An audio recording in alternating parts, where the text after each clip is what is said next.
ಬಸವಾದಿ ಶಿವಶರಣರ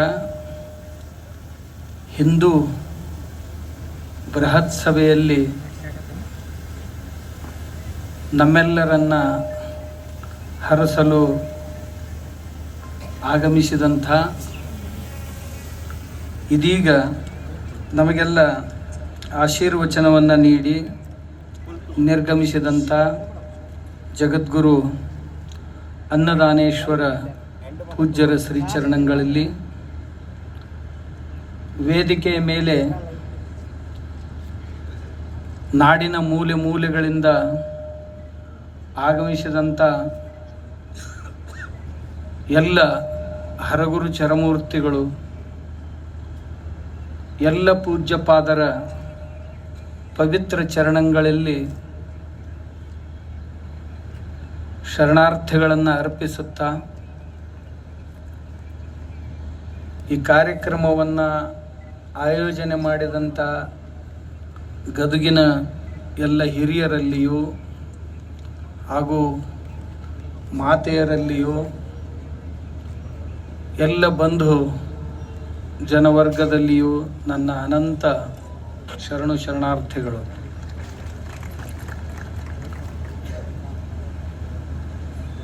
ಸುಮಾರು ಜನ ಪೂಜ್ಯರು ಮಾತನಾಡುವವರಿದ್ದರು. ಕಾಲಾಯ ತಸ್ಮೈ ನಮಃ ಎನ್ನುವಂತೆ ಒಂದೊಂದು ಸಾರಿ ಕಾಲಕ್ಕೆ ಶರಣಾಗಬೇಕಾಗತ್ತ. ಯಾವುದೋ ಒಂದು ಆಟ ಶುರುವಾಗೋದೈತಿ, ಅದರ ಸಲ ಎದ್ದು ಹೋಗಬಾರ್ದು. ಮಂದಿ ಹೋಗೋಕ್ಕಿಂತ ಮುಂಚೆನ ರೊಟ್ಟಿ ಬೇಯಿಸ್ಕೊಂಡು ಕಡ್ಯಾಕಾಗಬೇಕು ಅಂತ. ಅದಕ್ಕೆ ನಾನು ಪೂಜ್ಯಪಾದರಲ್ಲಿ ಎಲ್ಲರಲ್ಲಿಯೂ ಕ್ಷಮೆಯನ್ನು ಕೇಳ್ತೇನೆ. ತಮ್ಮ ಮಾತುಗಳನ್ನು ನನಗೆ ಕೇಳುವ ಅವಕಾಶವನ್ನು ಪಡೆಯಲಿಕ್ಕಾಗಲಿಲ್ಲ. ಎಲ್ಲ ಪೂಜ್ಯರು ನಮ್ಮನ್ನು ಹರಸ್ತಾರೆ, ಕ್ಷಮಿಸ್ತಾರೆ ಅಂತ ನಾನು ಅವರ ಚರಣಗಳಲ್ಲಿ ಪ್ರಾರ್ಥನೆಯನ್ನು ಮಾಡಿಕೊಳ್ತೇನೆ. ಇದು ಬಸವಾದಿ ಶರಣರ ಹಿಂದೂ ಬೃಹತ್ ಸಭೆ.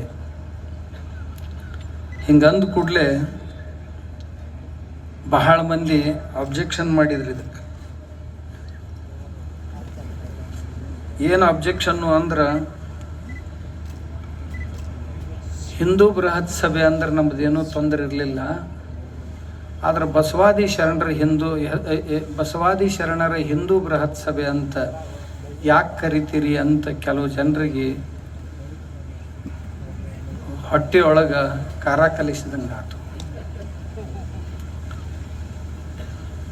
ಅಂದ್ರೆ ಬಸವಾದಿ ಶರಣರು ಅವ್ರ ಹೆಸರು ಹೇಳಾಕ ನಾವು ಅಷ್ಟ ಗುತ್ತಿಗೆ ಹಿಡ್ದೀವಿ, ನೀವ್ಯಾಕೆ ಅದನ್ನು ತೊಗೊಳಕ್ಕೆ ಹತ್ತೀರಿ ಅಂತ ಅವ್ರದ್ದು ಅಭಿಪ್ರಾಯ ಇರ್ಬೋದು ಅಂತ ನನಗನ್ನಿಸ್ತೈತೆ.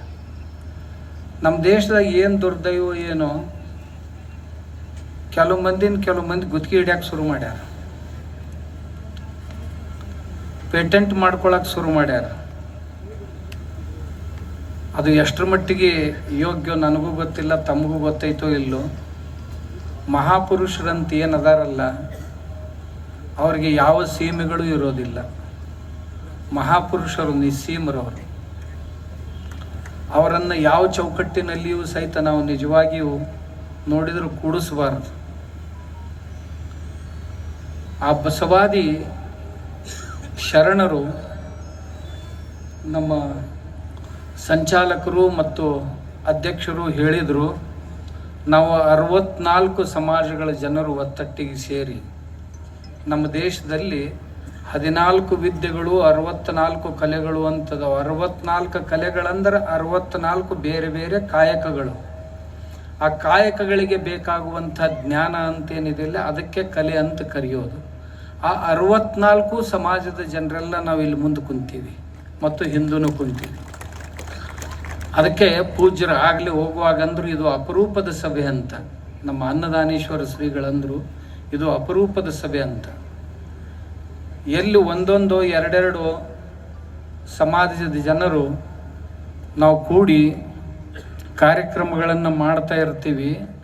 ಅಂಥದ್ರೊಳಗೆ ಇಲ್ಲಿ 64 ಸಮಾಜಗಳ ಜನರು, ನಾ ಹೇಳೇನ್ರಿ ನಿಮಗೆ, ನಾ ಮೊನ್ನೆ ಒಂದು ಮಾತು ಹೇಳಿದೆ, ಎಲ್ಲೇ ಒಂದೇ ಮನೆಯವರು ಕೂಡೋದ್ರಾಗ ಒಬ್ಬ ಕಾಲು ಹಿಡಿದು ಜಗ್ಗಿರ್ತಾನ, ಒಬ್ಬ ಮುಂದಕ್ಕೆ ನುಗ್ಸಿರ್ತಾನ.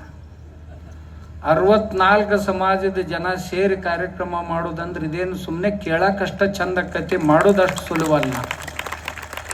ಅದನ್ನು ತಾವು ಗದಗಿನವರು ಮಾಡಿ ಇಡೀ ರಾಜ್ಯಕ್ಕೆ ಅಲ್ಲ ದೇಶಕ್ಕೆ ಆದರ್ಶ ಮಾಡಿ ತೋರಿಸಿದ್ವಿ. ಇದನ್ನು ವಿರೋಧಿ ಮಾಡಲಿಕ್ಕೆ ಕೆಲವು ಜನರು ಬಂದಿದ್ದರು. ಆವಾಗ ಈ ಎಲ್ಲ ಸಮಾಜದ ಜನರು ಯಾವ ಸಮಾಜದವನ್ನು ನಾವು ಬೆಂಬಲಿಸಬೇಕು, ಎಲ್ಲರೂ ಕೂಡಿ ಮಾಡಬೇಕು ಅಂತ ಮಾಡುವ ಹೊತ್ನಾಗ ಬಸವಣ್ಣವ್ರು ಏನು ಮಾಡಿದ್ರು, ಈ ಎಲ್ಲರನ್ನೂ ಸಹಿತ ಒತ್ತಟ್ಟಿ ಕೂಡಿಸಿದ್ರು. ಬಸವಣ್ಣವರು ಕೂಡಿಸಿ ಇವರೆಲ್ಲ ನಮ್ಮವರು ಅಂತ ಅಂದಿದ್ರು. ಆದ್ರೆ ಅದೇ ಬಸವಣ್ಣನ ಹೆಸರು ಹೇಳಿಕೊಂಡು ಇವ್ರು ನಮ್ಮವರಲ್ಲ, ಇವ್ರು ನಮ್ಮವರಲ್ಲ, ವೀರಶೈವರು ನಮ್ಮವರಲ್ಲ, ಇವ್ರು ನಮ್ಮವರಲ್ಲ, ಅವ್ರ ಹಿಂದೂಗಳು ನಮ್ಮವರಲ್ಲ, ವೇದ ಓದೋರು ನಮ್ಮವರಲ್ಲ, ಗುಡ್ಯಾಗ ಹೋಗೋರು ನಮ್ಮವರಲ್ಲ, ಮನ್ಯಾಗ ಜಗಲಿ ಮ್ಯಾಗ ಪೂಜಾ ಮಾಡೋರು ನಮ್ಮವರಲ್ಲ, ಆಮೇಲೆ ಈ ಕಂದಾಚಾರಗಳನ್ನು ಆಚರಿಸುವವರು ನಮ್ಮವರಲ್ಲ, ಅವ್ರು ನಮ್ಮವರಲ್ಲ, ಅವ್ರು ನಮ್ಮವ್ರ, ಇನ್ನು ಎಷ್ಟರ ಜಾತಿ ಮತ್ತು ಧರ್ಮಗಳನ್ನು ಒಡಿಬೇಕು ಅಂತ ಇವ್ರ ಇಚ್ಛೆ ಐತಿ.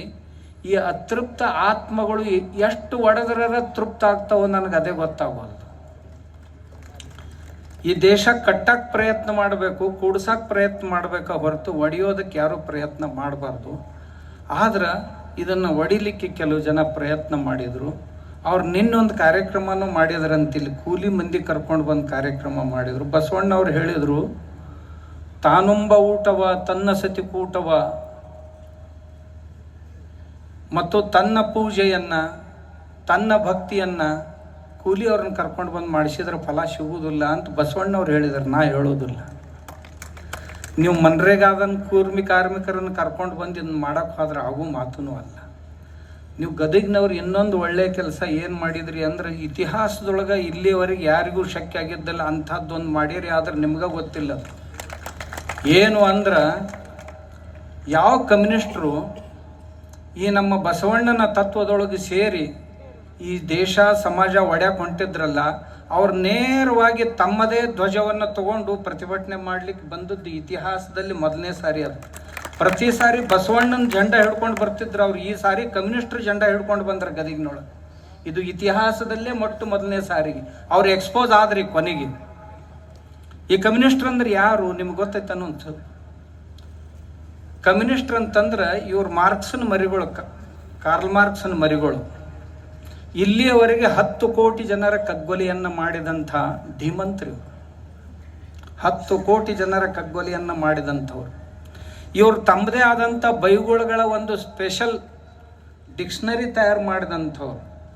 ಸಾಮ್ಯವಾದದ 100 ಅಪರಾಧಗಳು ಅಂತ ತಿಳ್ಕೊಂಡು ಒಂದು ಪುಸ್ತಕ ಐತೆ, ನಿಮ್ಗೆ ಹಿಂದಿ ಒಳಗೆ ಐತೆ, ಅದು ಕನ್ನಡದೊಳಗೆ ಯಾರು ಬರ್ದಾರೋ ಇಲ್ಲೋ ಗೊತ್ತಿಲ್ಲ. ಅದು JNU ಕಾಲೇಜ್ನಲ್ಲಿ ಪ್ರಾಧ್ಯಾಪಕರಾಗಿದ್ದಂಥ ಶಂಕರ್ ಶರಣ್ ಅನ್ನುವಂಥವ್ರು ಬರ್ದಾರ.